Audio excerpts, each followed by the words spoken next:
Hoy te contaré 3 expedientes policiales que nunca debieron ver la luz. Archivos sellados por miedo a causar pánico. Historias reales que borraron para protegerte, pero hoy las abriremos, aunque te advierto, una vez que las escuches, no podrás olvidarlas.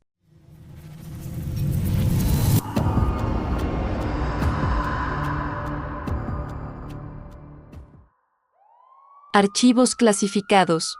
3 casos sin resolución. Los siguientes documentos fueron extraídos de los archivos secretos del Departamento de Investigaciones Especiales. Han permanecido sellados durante décadas por orden judicial. Su contenido ha sido alterado para proteger la identidad de los involucrados y mantener la estabilidad pública. Archivo 001. La habitación que no existía. Fecha del incidente, 15 de marzo de 1987. Ubicación, edificio residencial Los Álamos, calle Independencia 247. Estado del caso, cerrado por orden superior. Primera parte, el llamado. El teléfono sonó a las 2:47 de la madrugada en la central de policía. La operadora Carmen Ruiz jamás olvidaría esa voz. Era la de una mujer joven.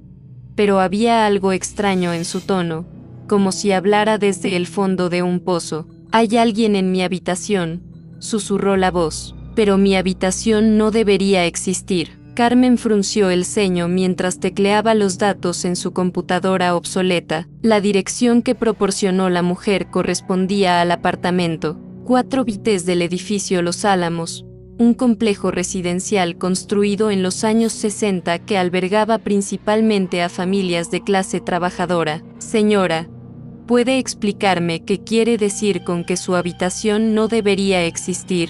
La línea crujió con electricidad estática. Cuando la voz regresó, sonaba más distante. «Vivimos en un apartamento de 2 habitaciones. Siempre han sido 2. Pero anoche apareció una tercera puerta en el pasillo, una puerta que no estaba ahí antes». Carmen sintió un escalofrío recorrer su columna vertebral. En sus 15 años como operadora, había escuchado llamadas de todo tipo: asesinatos, robos, violencia doméstica, pero algo en el tono de aquella mujer la hacía sentir profundamente incómoda. ¿Ha verificado con el administrador del edificio? Tal vez hubo algún trabajo de remodelación. «No entiende», la interrumpió la mujer. Su voz ahora temblaba. «La puerta está abierta. Puedo ver adentro. Es mi habitación.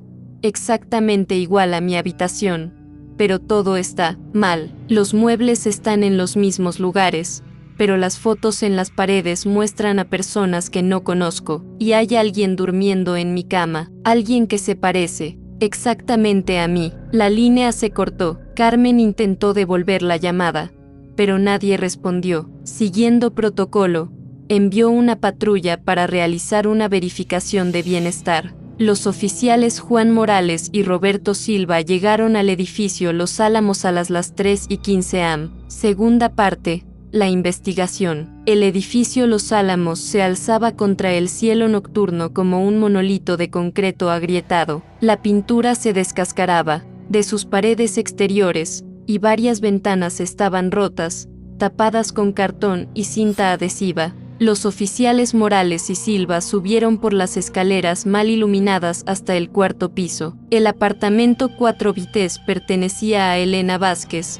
una mujer de 34 años que trabajaba como secretaria en una oficina gubernamental. Vivía sola desde la muerte de su esposo en un accidente automovilístico 3 años atrás. Cuando tocaron la puerta, nadie respondió. Morales notó que había luz filtrándose por debajo de la puerta, y podía escuchar el sonido ahogado de una televisión. «Señora Vázquez, somos de la policía. Recibimos una llamada de emergencia». Silencio. Silva probó la manija. La puerta estaba abierta. El apartamento era pequeño pero ordenado. La sala de estar estaba débilmente iluminada por el resplandor de un televisor viejo que mostraba nieve estática. Un pasillo corto llevaba hacia las 2 habitaciones, el dormitorio principal y un pequeño estudio que Elena usaba como oficina en casa. Pero había algo más. Entre las 2 puertas familiares había una tercera puerta. Morales y Silva se miraron confundidos.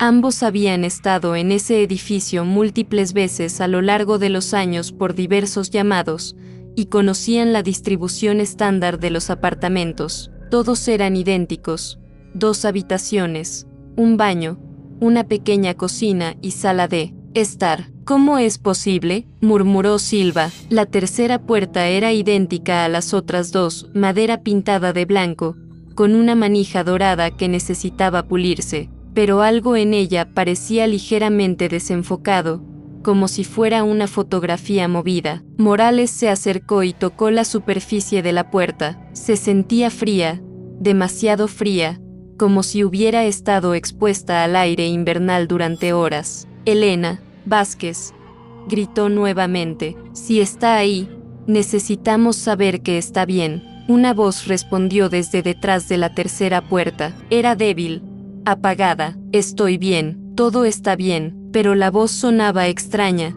como si estuviera hablando con la boca llena de algodón. Silva giró la manija de la tercera puerta. Se abrió, sin resistencia. Tercera parte, el descubrimiento. La habitación detrás de la puerta era una réplica exacta del dormitorio principal de Elena. La misma cama de hierro forjado, el mismo tocador con espejo agrietado, la misma alfombra desgastada, con manchas de café que no se habían podido quitar.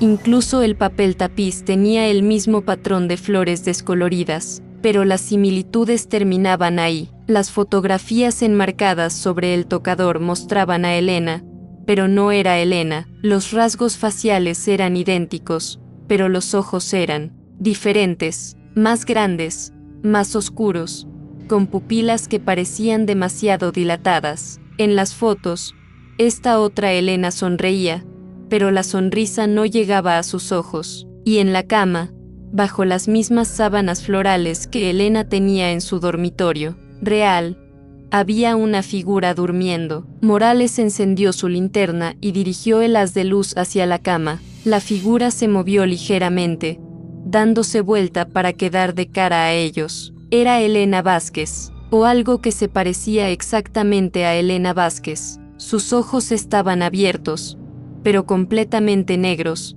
como pozos de tinta. Su piel tenía un tinte grisáceo, como si hubiera estado sumergida en agua fría durante demasiado tiempo. Cuando sonrió, revelando dientes que eran ligeramente más afilados de lo normal, habló con la voz que habían escuchado momentos antes. Todo está bien, repitió con esa entonación apagada. Elena está perfectamente bien. Silva retrocedió instintivamente, chocando contra Morales. Su radio crepitó con electricidad estática mientras intentaba pedir refuerzos, pero solo salía ruido blanco. ¿Dónde está Elena Vázquez?, demandó Morales, aunque su voz temblaba. La cosa en la cama se incorporó lentamente, manteniendo esa sonrisa antinatural. Cuando habló, su voz comenzó a cambiar, volviéndose más profunda, más resonante. Elena está aquí. Elena siempre ha estado aquí. Elena nunca se fue. Morales dirigió su linterna hacia el pasillo para verificar las otras habitaciones. El dormitorio principal estaba exactamente como debería estar, pero ahora estaba vacío. Las sábanas estaban revueltas, como si alguien hubiera salido de la cama apresuradamente. Pero en el estudio, sentada en su escritorio como si estuviera trabajando en algo, estaba Elena Vázquez. La Elena real. Estaba inmóvil, con los ojos fijos en una hoja de papel en blanco. Su piel tenía un color saludable. Sus ojos eran de su marrón normal, pero no parpadeaba, no se movía, ni siquiera parecía estar respirando. Señora Vázquez. Silva se acercó cuidadosamente. Cuando tocó su hombro, Elena se desplomó hacia adelante. Su cuerpo se sentía rígido, como si hubiera estado sentada en esa posición durante horas. En el papel frente a ella, escrito con su propia letra, había una sola línea repetida una y otra vez hasta llenar toda la página: no dejes que tome mi lugar, no dejes que tome mi lugar, no dejes que tome mi lugar. Cuarta parte, la evacuación. Lo que ocurrió a continuación nunca fue completamente documentado en los archivos oficiales. Según el reporte sanitizado que se entregó a los medios, Elena Vázquez había sufrido una crisis nerviosa y había sido trasladada para evaluación psiquiátrica. El apartamento fue declarado inhabitable debido a irregularidades estructurales y sellado permanentemente, pero la verdad era más perturbadora. Cuando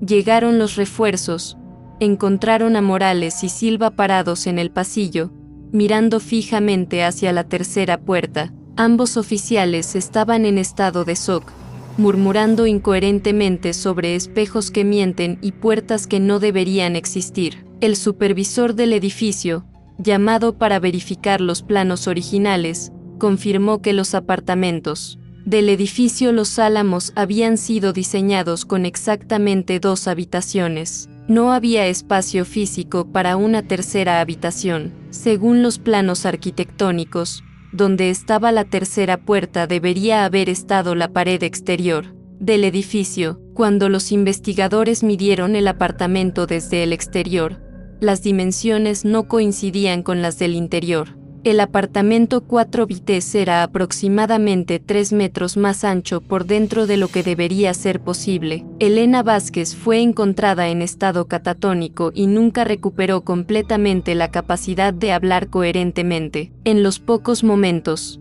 de lucidez que tenía, repetía obsesivamente: ella tomó mi lugar, ella vive en mi vida ahora. La cosa que se parecía a Elena había desaparecido. La tercera habitación estaba vacía cuando llegaron los refuerzos, pero las impresiones en las sábanas indicaban que alguien había estado durmiendo allí recientemente. Quinta parte. El cierre. El Departamento de Investigaciones Especiales selló el apartamento 4 bites 3 días después del incidente. Oficialmente, Elena Vázquez había sufrido una crisis psicótica que la había llevado a crear una elaborada fantasía sobre habitaciones imposibles y dobles malignos. Pero había detalles que no encajaban con la explicación oficial. Las huellas dactilares encontradas en la tercera habitación coincidían perfectamente con las de Elena Vázquez, pero cuando fueron analizadas más detalladamente,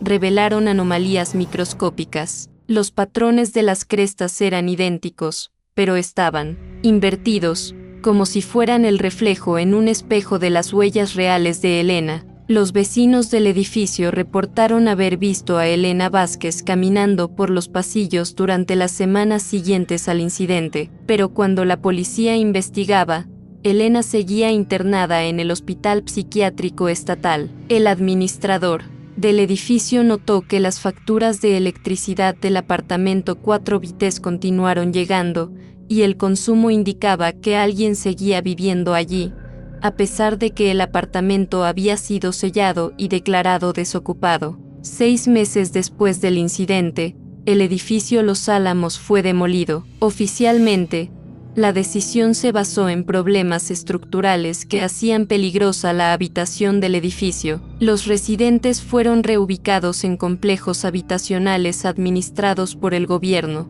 Durante la demolición, los trabajadores encontraron algo extraño en los escombros del 4º piso. Entre los restos del apartamento 4 bites, había restos de una tercera habitación que, según todos los planos y mediciones, no debería haber existido nunca. En esos escombros encontraron un tocador idéntico al de Elena, con fotografías enmarcadas de una mujer que se parecía exactamente a ella, pero que tenía ojos ligeramente diferentes. En la parte posterior de una de las fotografías, escrito, con letra delicada, había un mensaje: gracias por el lugar para quedarme. Elena es una anfitriona perfecta. Elena Vázquez murió en el Hospital Psiquiátrico Estatal 2 años después del incidente, sin haber pronunciado jamás una palabra coherente sobre lo que realmente había ocurrido esa noche. Pero las enfermeras reportaron que, durante sus últimas semanas de vida, Elena parecía estar teniendo conversaciones con alguien que no estaba allí. Por favor, La escucharon decir repetidamente: déjame regresar a casa, déjame regresar a mi vida. El archivo del caso Elena Vázquez fue clasificado como resuelto y archivado en las bóvedas más profundas del Departamento de Investigaciones Especiales, donde permanece hasta el día de hoy. Pero según registros no oficiales, una mujer que se parece exactamente a Elena Vázquez ha sido vista ocasionalmente en varios apartamentos de la ciudad a lo largo de los años. Siempre vive sola, siempre paga su renta puntualmente y siempre desaparece después de unos pocos meses, dejando atrás apartamentos que parecen haber sido habitados por alguien más. Los vecinos la describen como cortés pero distante, con ojos que parecen ligeramente demasiado grandes para su cara y una sonrisa que nunca parece completamente genuina. Archivo 002, el fenómeno de la escuela abandonada. Fecha del incidente: 23 de octubre de 1995. Ubicación: Escuela Primaria Esperanza, Avenida del Progreso 189. Estado del caso: cerrado. Clasificación: riesgo para la salud mental pública. Primera parte: el descubrimiento. La escuela primaria Esperanza había estado abandonada durante 8 años cuando el vigilante nocturno Miguel Herrera reportó las primeras anomalías. El edificio de ladrillo rojo, que una vez había albergado a más de 300 estudiantes, ahora se alzaba vacío contra el cielo otoñal, con ventanas rotas y graffiti cubriendo sus paredes exteriores. Miguel había trabajado como vigilante de propiedades abandonadas durante 15 años. Había visto de todo: ocupas, adictos buscando refugio, vándalos adolescentes. Nada lo sorprendía ya, o al menos eso pensaba hasta la noche del 23 de octubre. Eran las 11:30 p.m. cuando Miguel notó las luces. No eran las luces tenues de linternas o velas que uno esperaría de intrusos. Eran las luces fluorescentes del techo, brillando a través de las ventanas del segundo piso como si la escuela estuviera en pleno funcionamiento. Miguel frunció el ceño. La electricidad del edificio había sido desconectada años atrás. Tomó su radio y contactó a su supervisor. Tenemos actividad en la escuela Esperanza. Parece que alguien ha restaurado la energía eléctrica. ¿Estás seguro, Miguel? Esa propiedad ha estado sin electricidad desde 1987. Miguel dirigió su linterna hacia las ventanas iluminadas del segundo piso. Ahí, claramente visible, estaba el aula 2, barrio. Las luces fluorescentes zumbaban suavemente y podía ver los pupitres dispuestos en filas ordenadas, exactamente como habían estado cuando la escuela cerró. Pero había algo más. Había figuras sentadas en los pupitres. Definitivamente tenemos intrusos, reportó Miguel. Voy a investigar. Negativo. Espera a que llegue la patrulla. Pero Miguel ya estaba caminando hacia la entrada principal. En sus 15 años como vigilante, había desarrollado un sexto sentido para detectar cuando algo estaba verdaderamente mal, y todo su instinto le gritaba que lo que estaba viendo no era normal. La puerta principal de la escuela estaba cerrada con cadenas, tal como la había dejado durante su ronda anterior. Pero cuando Miguel se acercó, notó que las cadenas estaban frías al tacto, más frías de lo que deberían estar en una noche de octubre. Rodeó el edificio buscando señales de entrada forzada. Todas las ventanas del primer piso estaban bloqueadas con tablones de madera y las del segundo piso eran inaccesibles sin una escalera. No había señales de que alguien hubiera entrado al edificio, pero las luces del segundo piso seguían encendidas y ahora Miguel podía escuchar algo más: el sonido débil pero inconfundible de voces infantiles. Segunda parte. La entrada. Los oficiales Carmen Reyes y David Santos llegaron a la escuela Esperanza a las 12:05 am. Encontraron a Miguel parado frente al edificio, mirando hacia las ventanas iluminadas del segundo piso con expresión de confusión y creciente alarma. ¿Cuánto tiempo han estado encendidas las luces?, preguntó la oficial Reyes. Cerca de 35 minutos, respondió Miguel. Y ahora pueden escuchar las voces. Los tres se quedaron en silencio, escuchando. Efectivamente, desde el interior del edificio llegaba el sonido suave de voces infantiles. No estaban gritando o jugando, sonaba más como si estuvieran recitando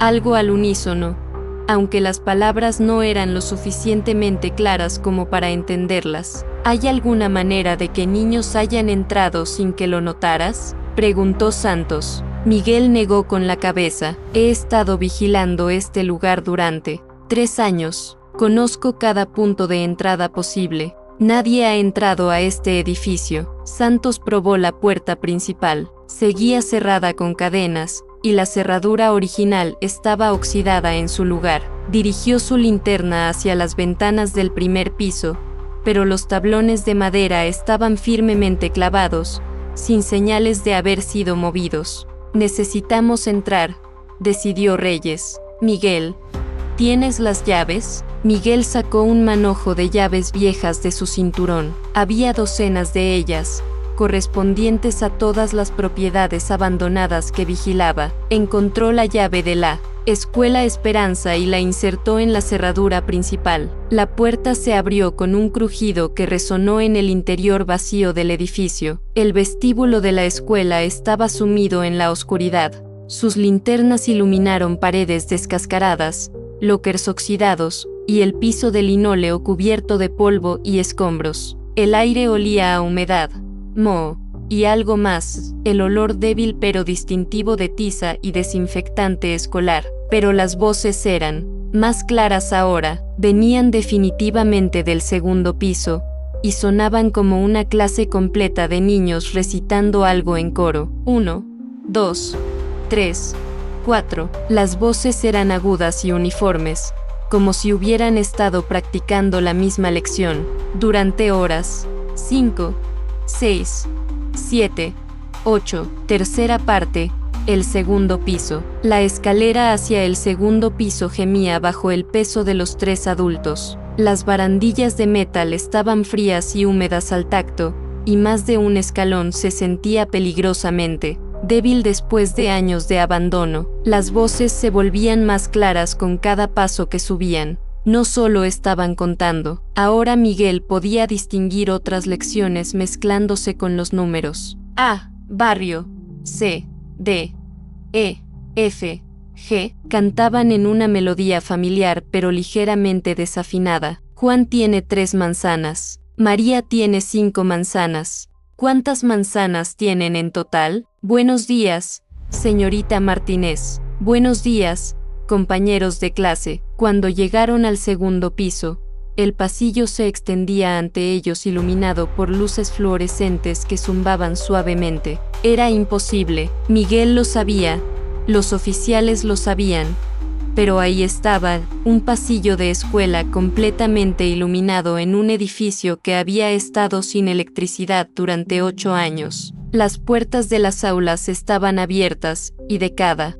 una salía el sonido de una clase en sesión. Reyes se acercó a la primera puerta, el aula 2A, y se asomó cuidadosamente. Lo que vio la hizo retroceder inmediatamente, con la mano instintivamente moviéndose hacia su arma. El aula estaba completamente amueblada y organizada como si fuera un día escolar normal. Los pupitres estaban dispuestos en filas ordenadas.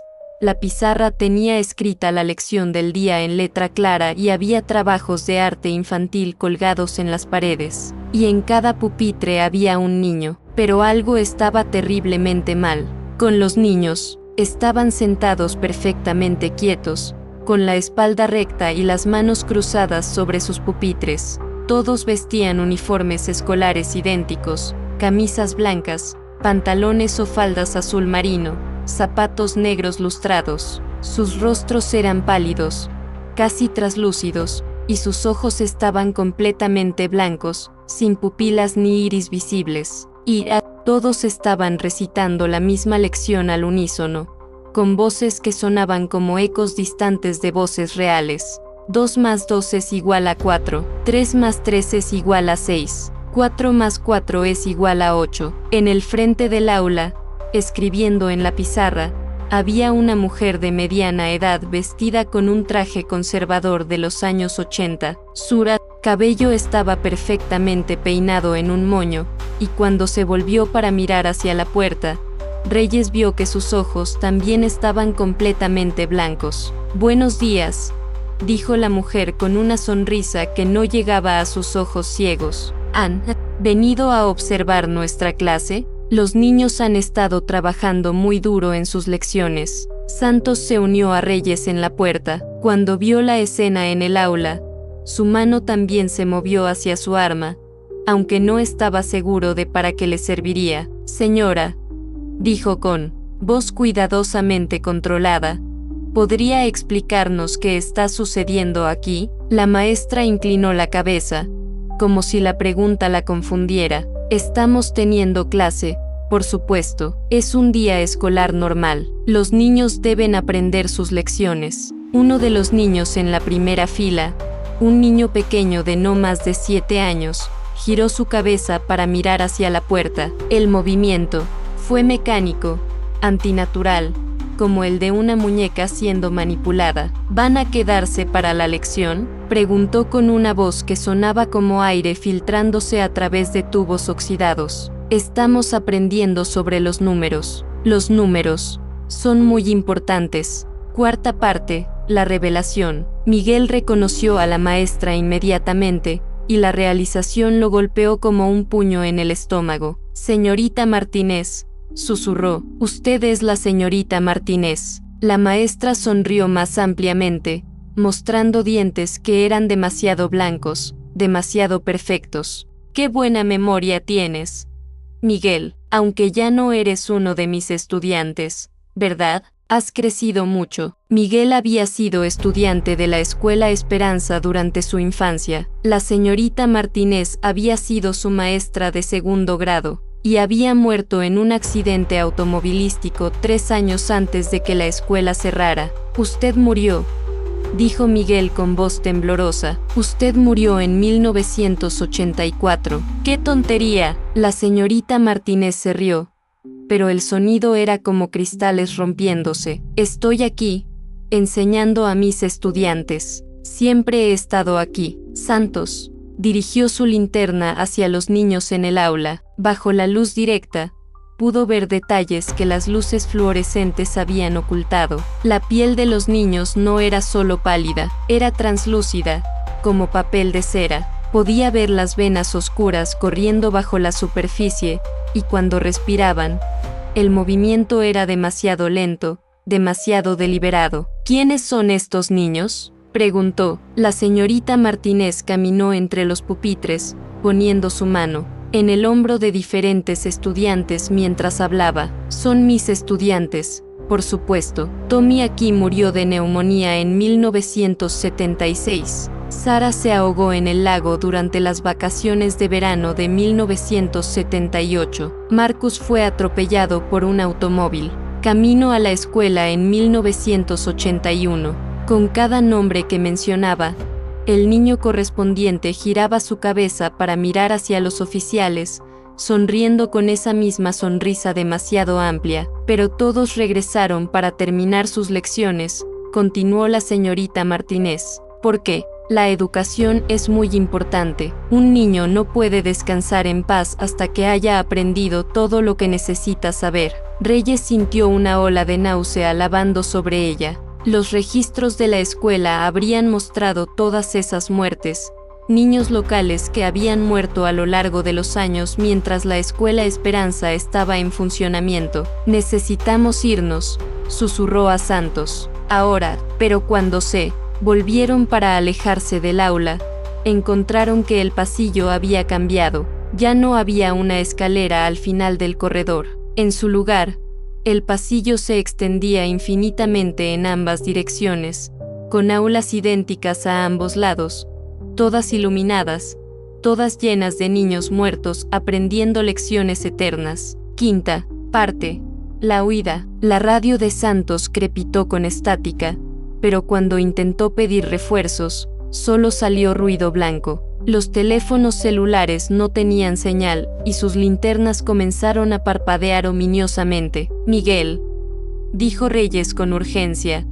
¿Hay otra salida de este edificio? Miguel estaba paralizado, mirando hacia el aula donde había reconocido no solo a la señorita Martínez, sino también a varios de los niños. Eran compañeros de clase que había conocido, niños que había visto crecer y luego desaparecer de sus vidas cuando murieron jóvenes. La escalera de emergencia, murmuró finalmente, al final del pasillo oeste, pero miró hacia donde solía estar la escalera de emergencia. Ahora había solo otra aula, idéntica a todas las demás. Desde las aulas a ambos lados del pasillo, las voces de los niños muertos continuaban con sus lecciones interminables. La capital de Francia es París, la capital de España es Madrid, la capital de Italia es Roma. En 1492, Cristóbal Colón navegó a través del Océano Azul. El agua hierve a 100 grados Celsius. El agua se congela a 0 grados Celsius. Santos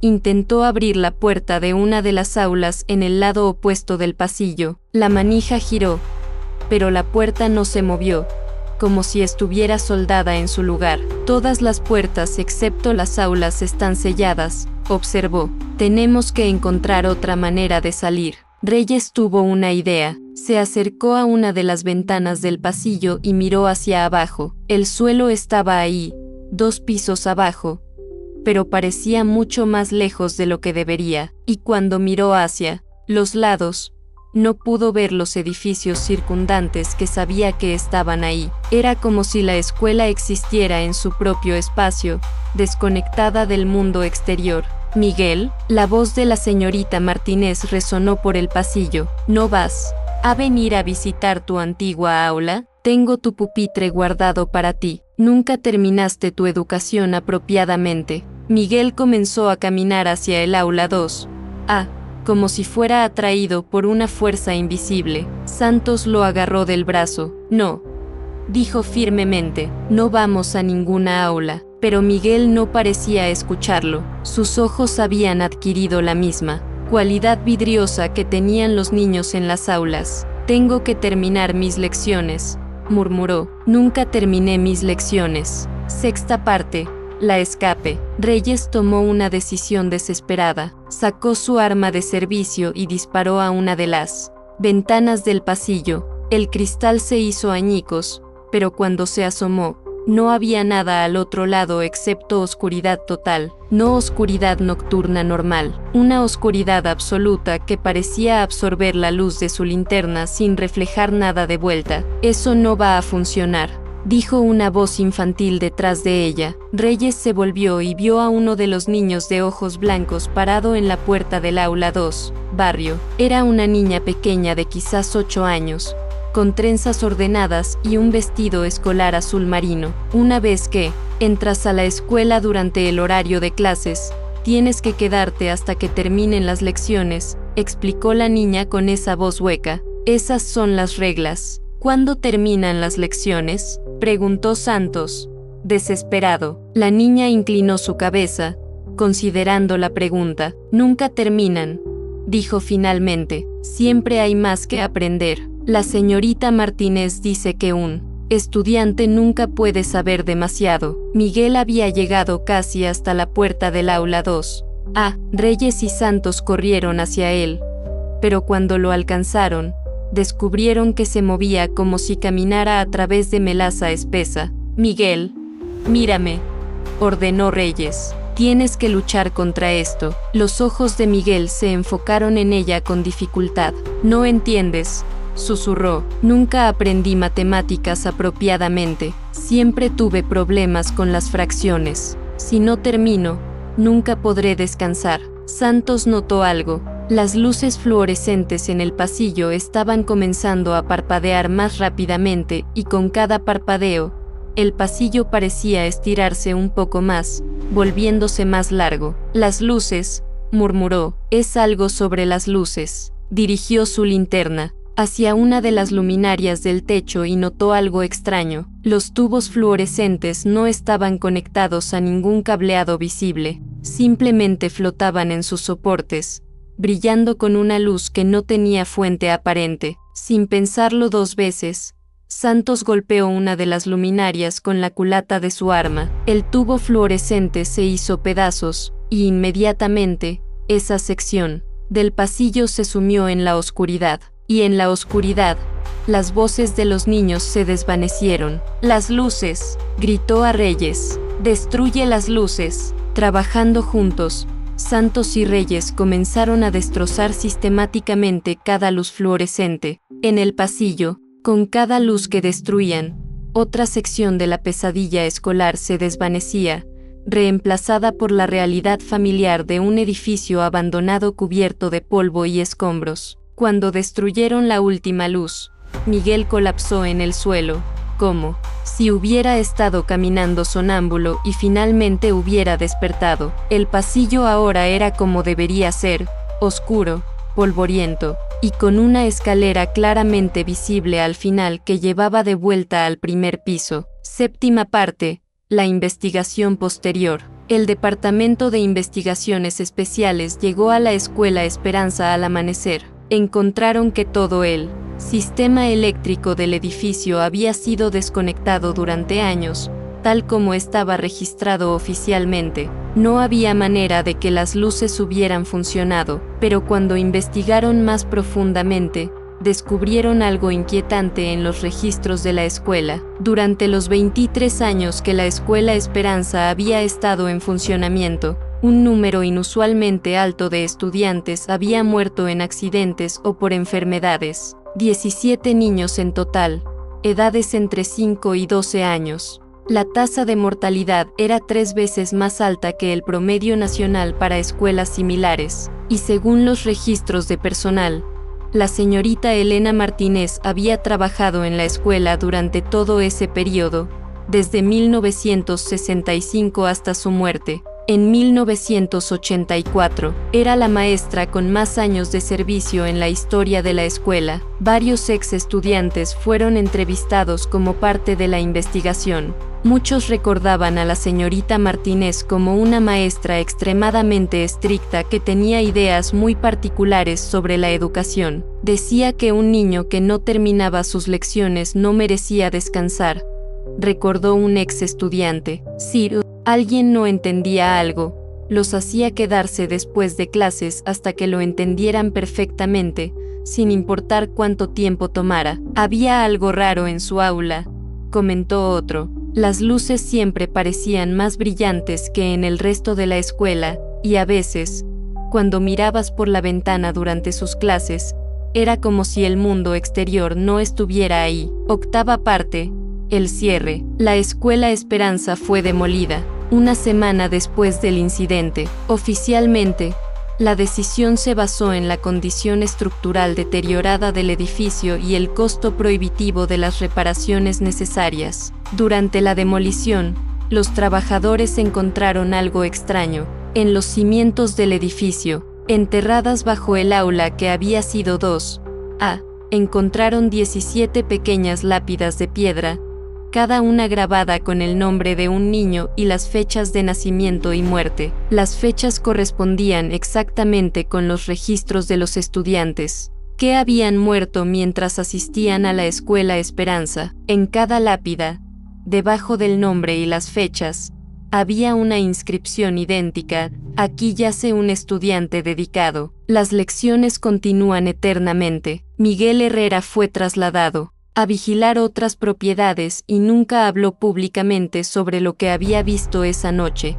pero sus compañeros de trabajo notaron que desarrolló una aversión extrema a las luces fluorescentes, y siempre insistía en usar solo linternas durante sus rondas nocturnas. Los oficiales Reyes y Santos fueron transferidos a diferentes departamentos. Después de presentar su informe, ambos solicitaron nunca más ser asignados a casos que involucraran escuelas o propiedades educativas abandonadas. El terreno donde una vez estuvo la Escuela Esperanza permaneció vacío durante años. Los planes para construir un centro comercial en el sitio fueron abandonados cuando los arquitectos reportaron dificultades técnicas inexplicables.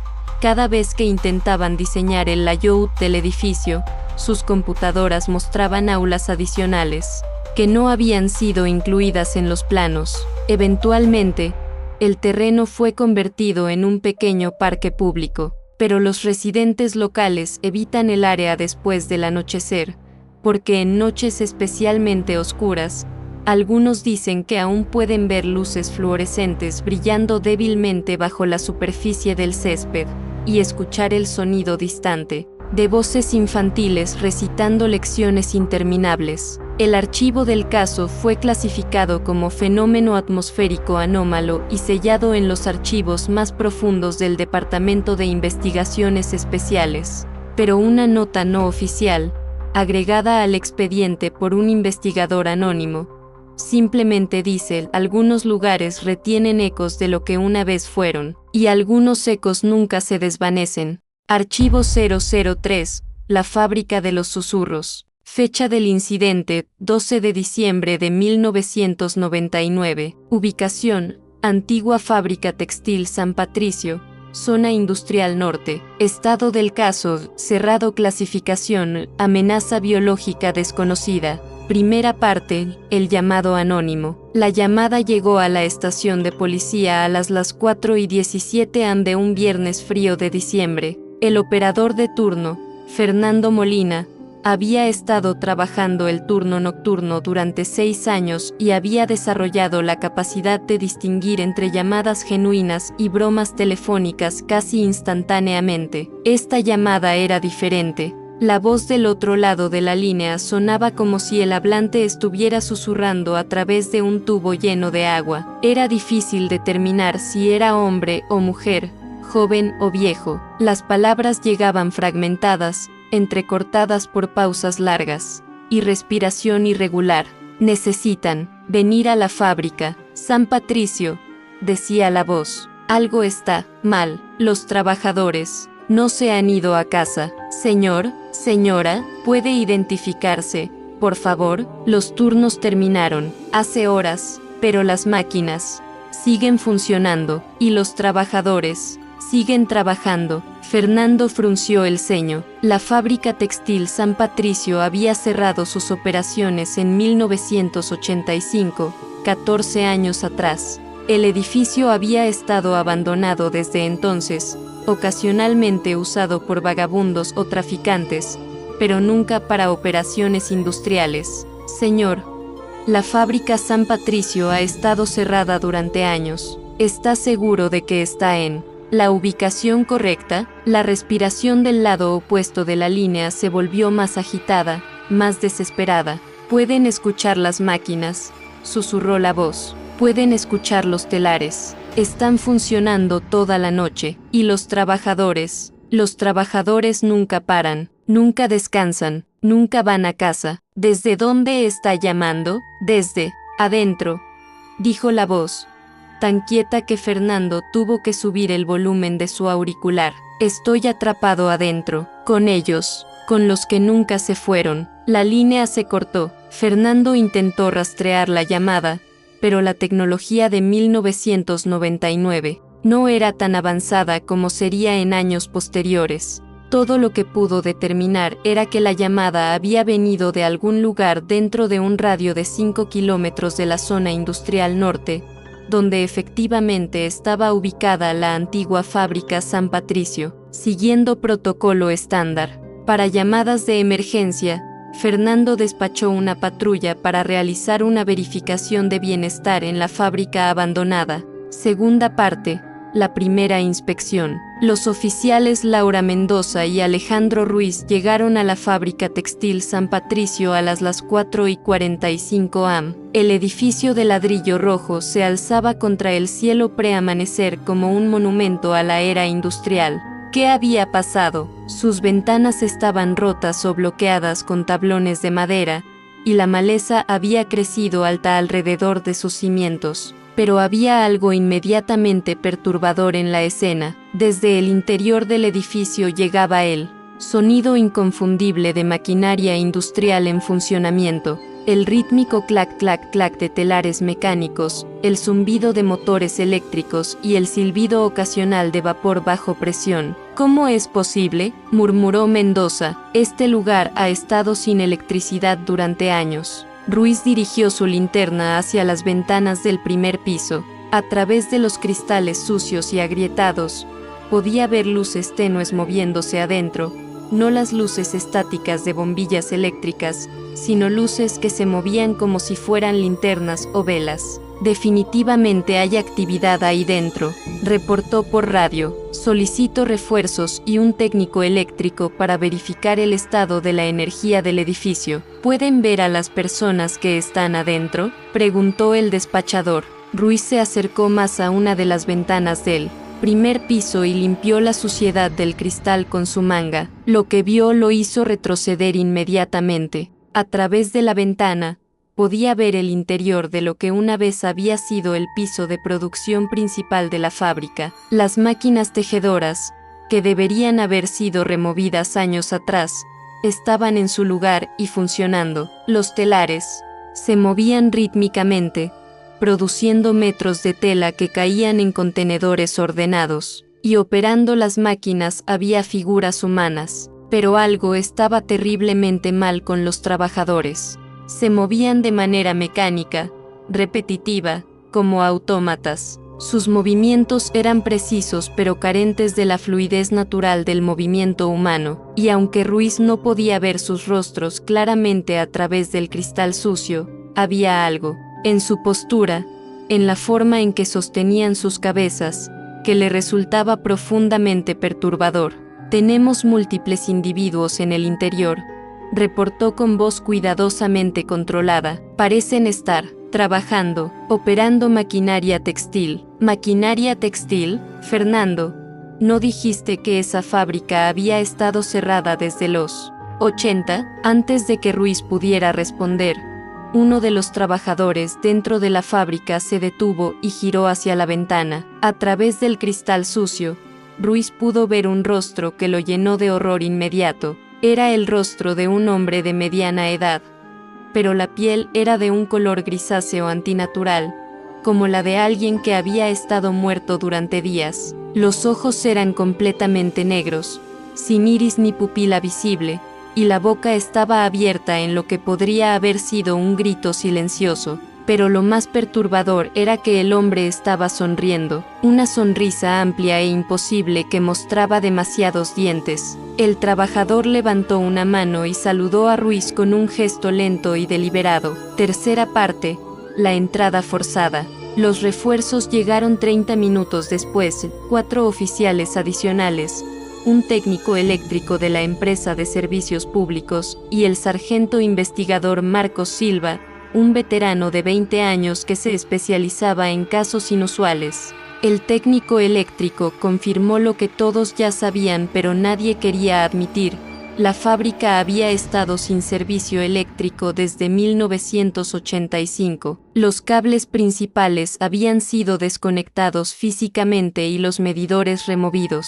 No había manera de que la maquinaria dentro del edificio estuviera recibiendo energía, pero los sonidos de la producción industrial continuaban filtrándose desde el interior del edificio. Necesitamos entrar, decidió el sargento Silva. Si hay personas ahí dentro, necesitamos determinar su estado y asegurar su seguridad.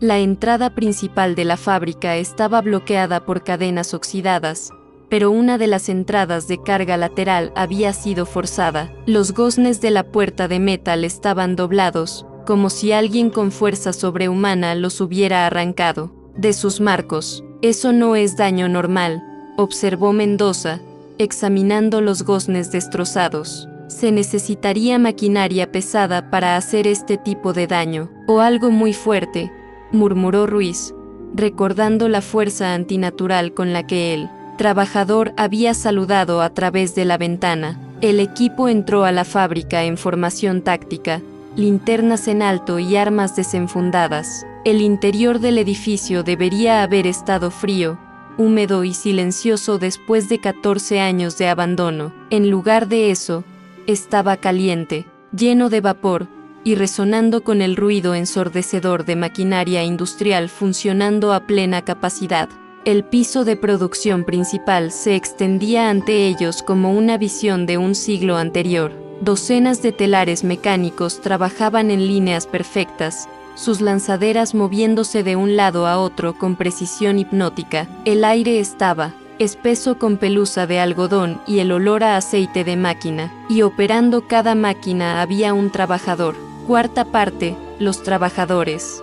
Bajo la luz de sus linternas, los oficiales pudieron ver claramente lo que Ruiz había vislumbrado a través de la ventana, y era peor de lo que cualquiera de ellos había imaginado. Los trabajadores eran definitivamente humanos, o al menos habían sido humanos una vez, pero todos mostraban signos de descomposición avanzada. Su piel tenía el color y la textura del pergamino viejo, y donde la ropa se había deteriorado, era posible ver huesos asomando a través de carne marchita, pero seguían trabajando. Sus movimientos eran mecánicos, repetitivos, perfectamente sincronizados con el ritmo de las máquinas. Alimentaban algodón en los telares, ajustaban la tensión de los hilos, recogían la tela terminada, todo con la eficiencia de personas que habían estado haciendo el mismo trabajo durante décadas. Y todos sonreían, la misma sonrisa amplia e imposible que Ruiz había visto a través de la ventana. «Disculpen».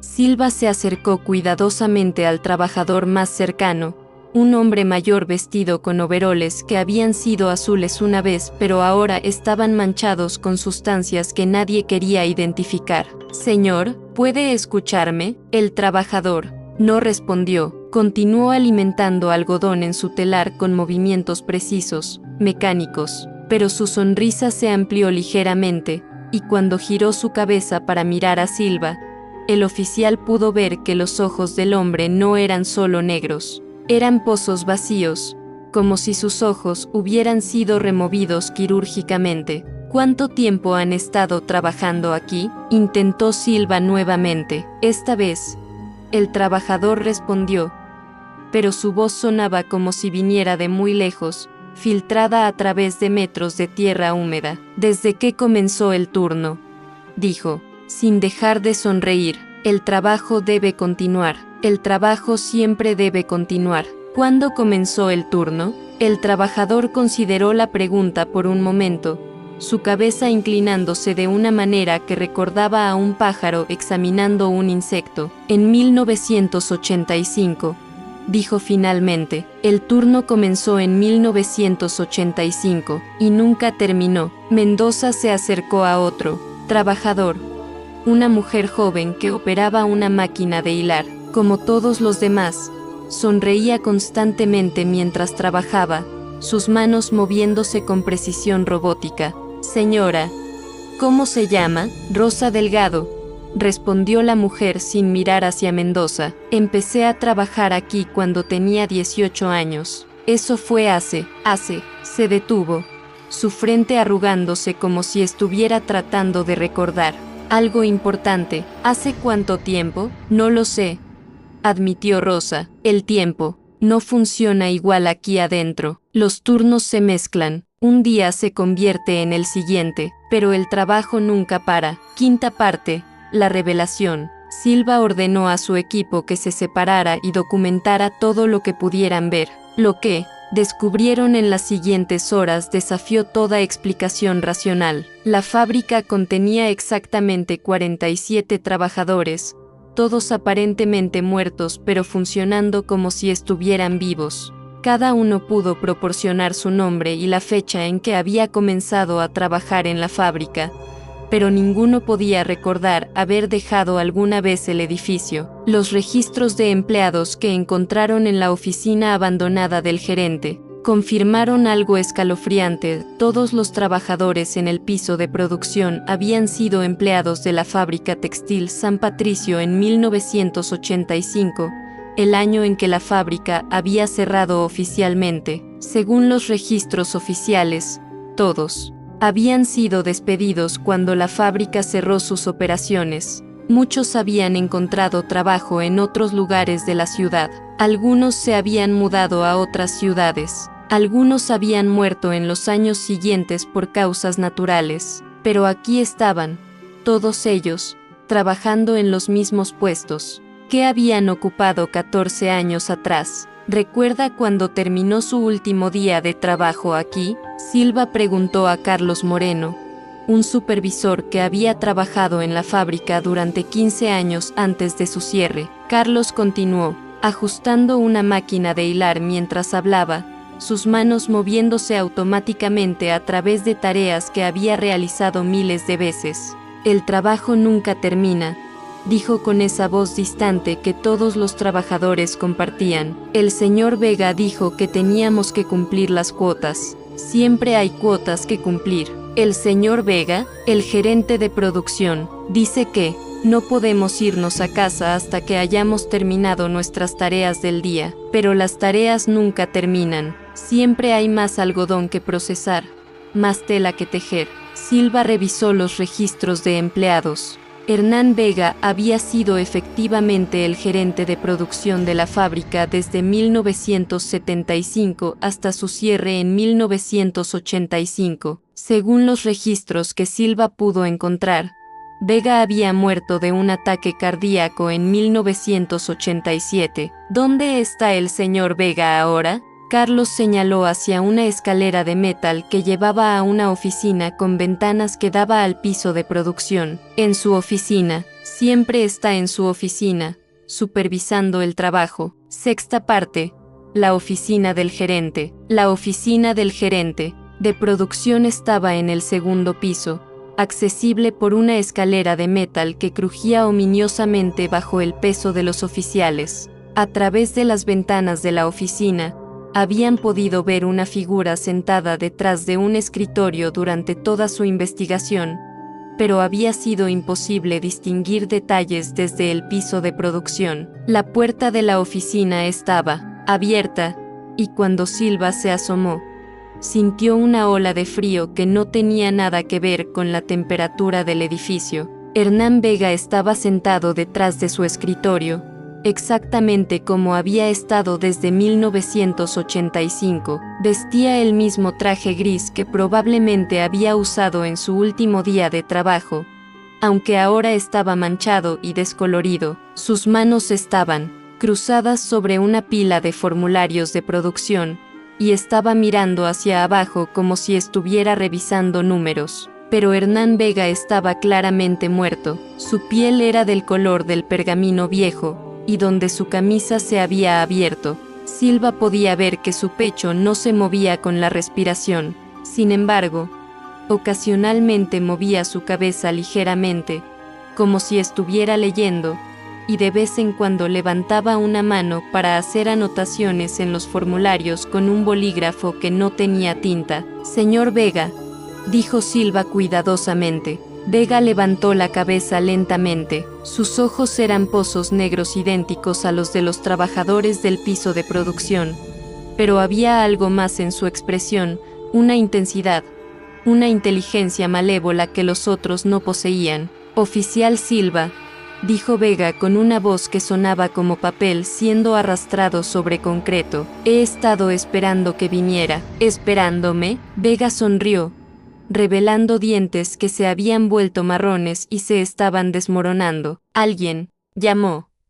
¿No es así? Alguien pidió ayuda, pero no pueden ayudar. Nadie puede ayudar. El trabajo debe continuar. Silva notó que los formularios sobre el escritorio de Vega estaban fechados del 15 de diciembre de 1985, el último día que la fábrica había estado oficialmente en operación. Pero los números en los formularios cambiaban mientras Silva los miraba, como si Vega estuviera realmente rastreando la producción en tiempo real. Señor Vega, la fábrica cerró en 1985. Han pasado 14 años. Vega inclinó su cabeza, como si la declaración de Silva fuera confusa. La fábrica nunca cerró, dijo. ¿Cómo puede cerrar la fábrica si el trabajo no está terminado? Tenemos cuotas que cumplir, contratos que honrar. Los trabajadores no pueden irse a casa hasta que el trabajo esté terminado. ¿Qué trabajo? ¿Para quién están produciendo? Vega señaló hacia las ventanas de su oficina,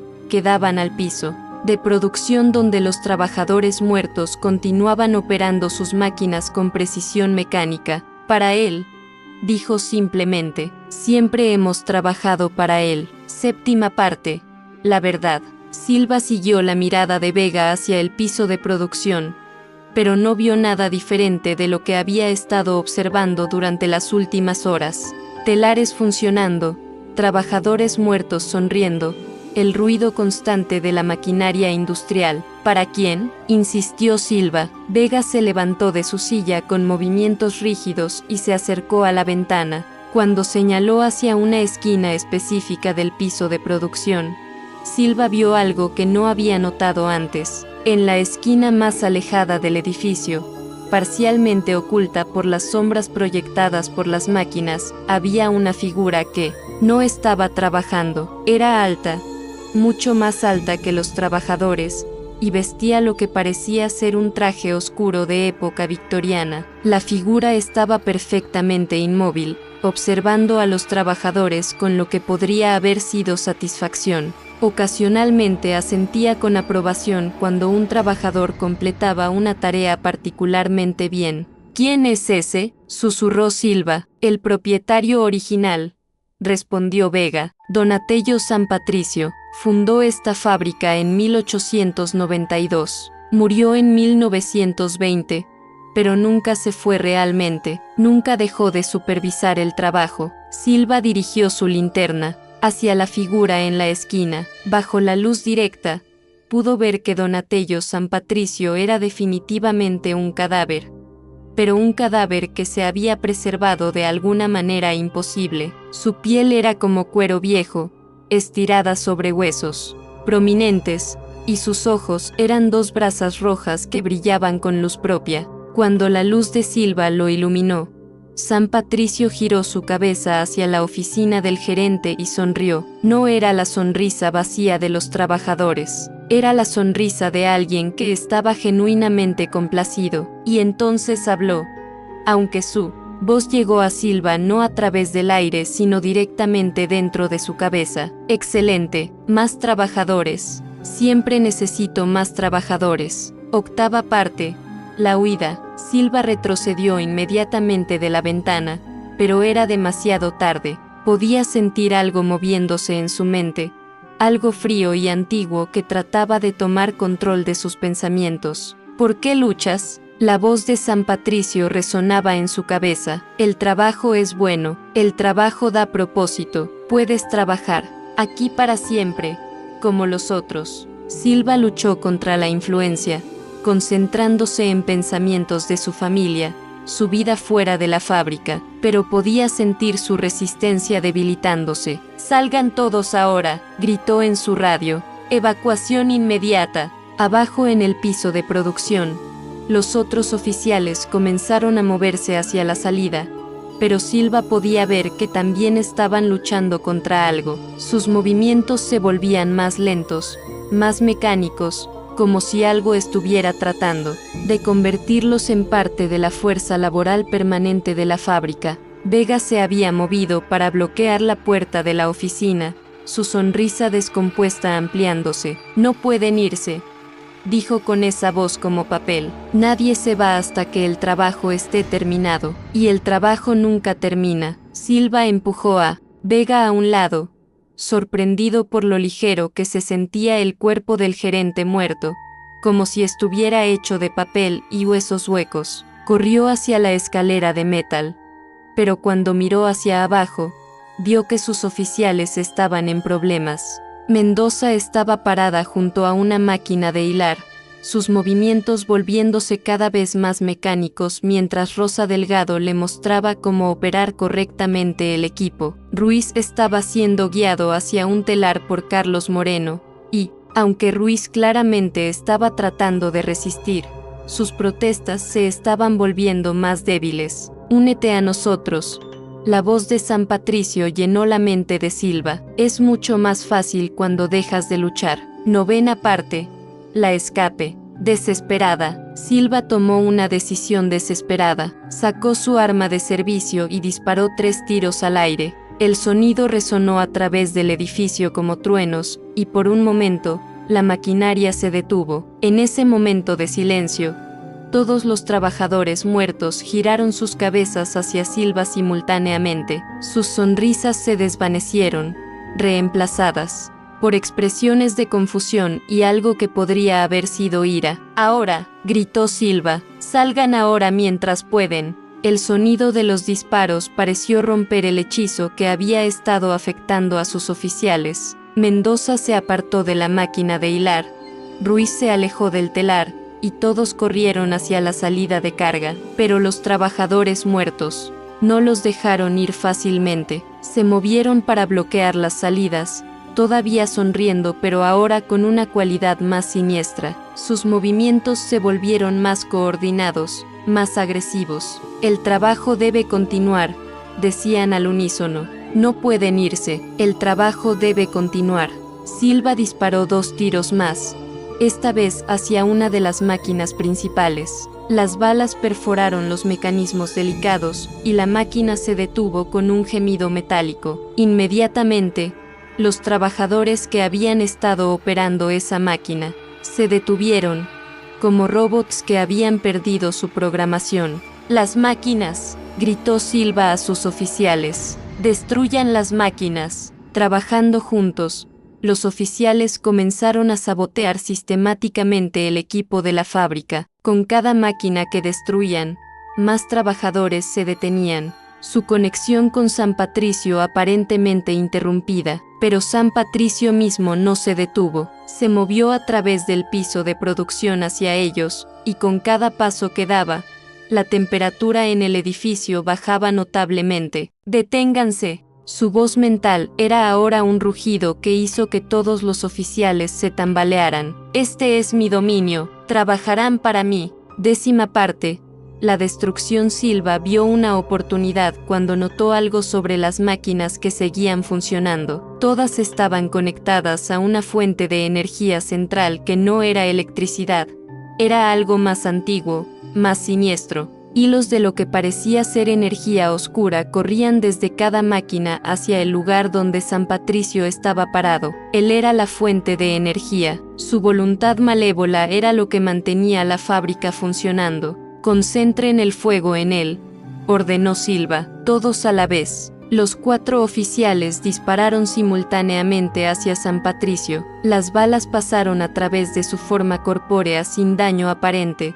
Pero algo más importante sucedió, su concentración se rompió. Con su concentración rota, las conexiones de energía hacia las máquinas se debilitaron. Una por una, las máquinas comenzaron a detenerse por sí solas. Los trabajadores muertos se desplomaron donde estaban, finalmente liberados de la compulsión, que los había mantenido trabajando durante 14 años. San Patricio soltó un grito que no era audible sino que se sintió directamente en los huesos de todos los presentes. Su forma comenzó a desvanecerse, volviéndose translúcida. «No, pueden destruir esto». Su voz se desvanecía junto con su forma. «Volveré, el trabajo debe continuar, siempre debe continuar». Y entonces se fue, dejando solo el eco de maquinaria silenciosa y el olor a aceite y algodón que se desvanecía rápidamente. Los oficiales corrieron hacia la salida de carga, no deteniéndose hasta que estuvieron fuera del edificio y pudieron respirar el aire fresco de la madrugada. 10ª parte. La investigación posterior. El Departamento de Investigaciones Especiales llegó al amanecer, pero para entonces la fábrica textil San Patricio había vuelto a su estado normal, un edificio abandonado, frío y silencioso. No había señales de maquinaria funcionando, no había trabajadores. Las máquinas que encontraron estaban oxidadas y habían estado inoperativas obviamente durante años, pero había evidencia de lo que había ocurrido. En el piso de producción, encontraron 47 conjuntos de ropa de trabajo, dispuestos en posiciones precisas como si los cuerpos que los habían estado usando se hubieran desvanecido de repente. Cada conjunto de ropa correspondía a un empleado que había trabajado en la fábrica en 1985. En la oficina del gerente encontraron una pila de formularios de producción fechados del 15 de diciembre de 1985. Los números en los formularios mostraban una productividad imposiblemente alta, como si los trabajadores hubieran estado produciendo sin parar durante 14 años. Los registros históricos revelaron información perturbadora sobre Donatello San Patricio. Había sido conocido por su obsesión con la productividad y su tratamiento severo de los trabajadores. Durante su vida, la fábrica San Patricio había tenido la tasa de accidentes laborales más alta de la ciudad, y muchos trabajadores habían muerto por agotamiento o en accidentes relacionados con las máquinas. Según los registros, San Patricio había muerto en su oficina en 1920, encontrado en su escritorio como si hubiera estado trabajando hasta el momento de su muerte. Su última entrada en su diario personal, encontrada en los archivos históricos de la ciudad, decía: "El trabajo debe continuar, incluso después de la muerte. Un hombre dedicado nunca descansa". 12ª parte. El cierre. La fábrica textil San Patricio fue demolida una semana después del incidente. Oficialmente, la decisión se basó en preocupaciones de seguridad estructural y el costo de mantener un edificio abandonado en una zona industrial en desarrollo. Durante la demolición, los trabajadores encontraron algo extraño en los cimientos del edificio. Enterrado bajo lo que había sido el piso de producción principal, encontraron los restos de 47 personas, todas aparentemente muertas por agotamiento o accidentes laborales. Las fechas de muerte correspondían a empleados de la fábrica que habían muerto durante los primeros años de operación, desde 1892 hasta 1920, pero los registros oficiales no mostraban que estas personas hubieran muerto en el trabajo. Todos, supuestamente, habían muerto en sus hogares por causas naturales o accidentes no relacionados. En el centro de la tumba masiva, encontraron un ataúd ornamentado que contenía los restos de Donatello San Patricio. En su mano esquelética estaba un reloj de bolsillo que se había detenido a las 11:47 p.m. del 23 de diciembre de 1920. En la tapa interior del ataúd, grabado en latín, había una inscripción: "Laborare est orare, et orare est laborare in aeternum". Traducido, significaba: trabajar es rezar, y rezar es trabajar por la eternidad.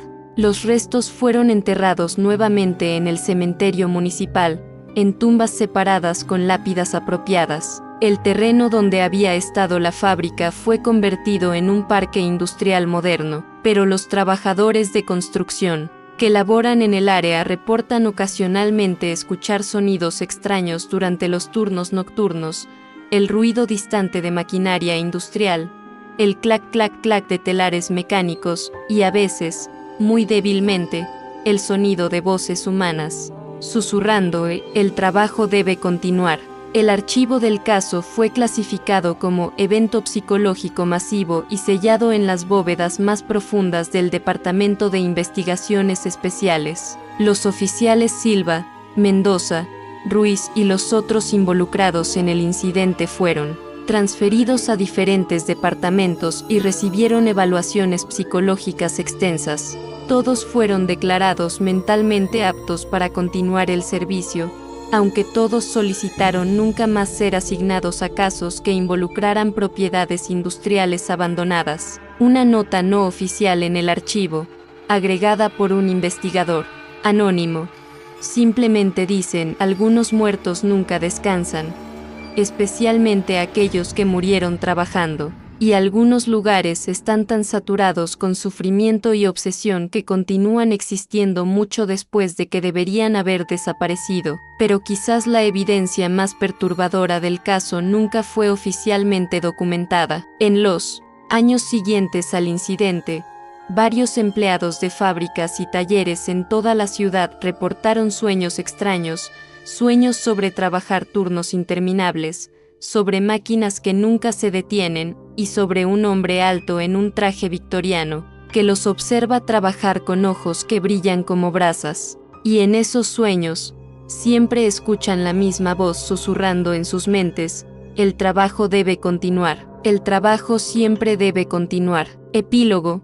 Los archivos permanecen sellados. Estos 3 casos representan solo una pequeña muestra de los Archivos clasificados que permanecen sellados en las bóvedas del Departamento de Investigaciones Especiales. Cada uno desafía nuestra comprensión de la realidad, de la muerte y de los límites entre lo que es posible y lo que es imposible. Los oficiales involucrados en estos casos continúan sus carreras, pero todos han sido marcados de alguna manera por sus experiencias. Algunos desarrollaron fobias específicas, otros cambiaron completamente sus perspectivas sobre la naturaleza de la realidad, y unos pocos solicitaron transferencias a departamentos donde nunca tendrían que enfrentar lo inexplicable nuevamente.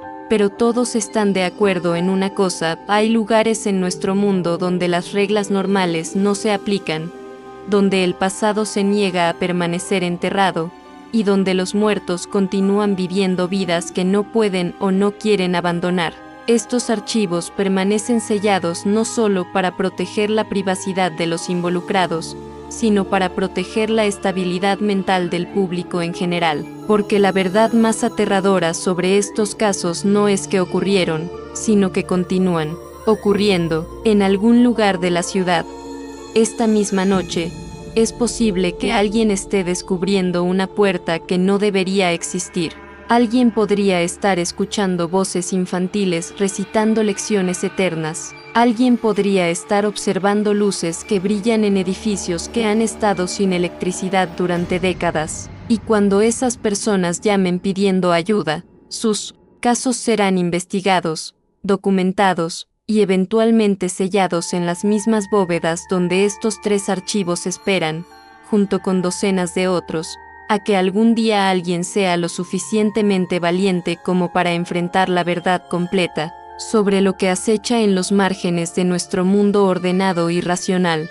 Hasta entonces, los archivos permanecen clasificados, los casos permanecen sin resolver, y la realidad continúa siendo mucho más extraña y aterradora de lo que la mayoría de nosotros queremos admitir. Fin de los archivos clasificados. Nota final: si alguien lee estos documentos y reconoce lugares o eventos similares, se recomienda encarecidamente que contacten al Departamento de Investigaciones Especiales inmediatamente. No intenten investigar estos fenómenos por su cuenta. Algunos misterios es mejor dejarlos sin resolver.